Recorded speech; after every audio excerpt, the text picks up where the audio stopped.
આપણે તમામ લોકો હવે જાણીએ પણ છીએ અને માનીએ પણ છીએ કે આપણા ગુજરાતમાં કેટલાક વિભાગો અને કેટલીક સરકારી સંસ્થાઓમાં ભ્રષ્ટાચાર એ શિષ્ટાચાર થઈ ગયો છે.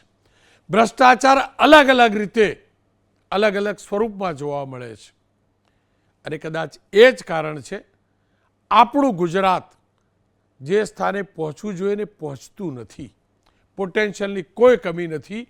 ગુજરાતીઓમાં વ્યવહાર કુશળતા, વેપાર અને પરસેવો પાડવાની ક્ષમતામાં કોઈ કમી નથી.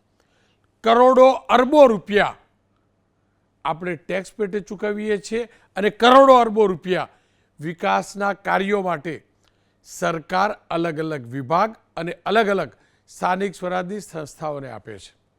પણ કેવી રીતે ખાકી થાય છે, કેવી રીતે ખોટા બિલો બને છે તે મુદ્દો જાણવો છે. આપ તમામ લોકો જાણો છો રાજકોટના જંગલેશ્વરમાં થયેલા ડિમોલેશનને.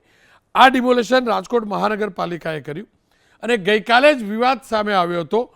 ગઈકાલે વિવાદ સામે આવ્યો હતો કે ડિમોલેશનના દિવસોની અંદર અને તેની જ્યારે તૈયારી ચાલતી હતી તે સમયમાં મહાનગરપાલિકાએ વેન્ડર પાસેથી ખાનપાન માટેનો જે સામાન મંગાવેલો તેનો 27 લાખ રૂપિયાનું બિલ મુકાયેલું